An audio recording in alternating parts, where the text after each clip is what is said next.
তো বন্ধুরা, তোমরা দেখতেই পাচ্ছ এটি খুব সুন্দর একটি পিকক পেন্ডেন্টের জুয়েলারি মডেল বা ডিজাইন। এই পেন্ডেন্টটা আমি ম্যাট্রিক্সে তৈরি করেছি।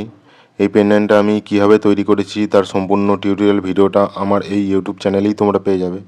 আমি সম্পূর্ণ টিউটোরিয়াল ভিডিওটা তোমাদের খুব সিম্পলভাবে দেখানোর চেষ্টা করেছি। তোমরা অবশ্যই সম্পূর্ণ ভিডিওটা একবার দেখো। আশা করি তোমরা খুব ভালোভাবে বুঝতে পারবে যে এই ধরনের পিকক পেন্ডেন্ট কীভাবে তৈরি করতে হয়। আর তোমরা যারা নতুন ক্যাট ডিজাইন শিখছো বা যারা নতুন করে ক্যাট ডিজাইন শিখতে চাইছো, তারা অবশ্যই আমার ইউটিউব চ্যানেলটি ভিজিট করো। এখানে তোমরা 3D মডেল তৈরি করার আরও অনেক রকমের টিউটোরিয়াল ভিডিও পেয়ে যাবে, যে ভিডিওগুলো হয়তো তোমাদের কাজ শিখতে এবং তোমাদের কাজকে আরও ডেভেলপ করতে অনেকটাই হেল্প করবে। আর আমার এই ভিডিওটা ভালো লাগলে অবশ্যই একটা লাইক করো, এবং তোমাদের কাছে আমার একটাই অনুরোধ, ভিডিওটা একটু বেশি বেশি করে শেয়ার করে দাও, যাতে একেবারে যারা বিগিনার্স বা যারা ফ্রেশার তারা যেন আমার এই ভিডিওগুলো দেখে কিছুটা হলেও তাদের স্কিল ডেভেলপ করতে পারে।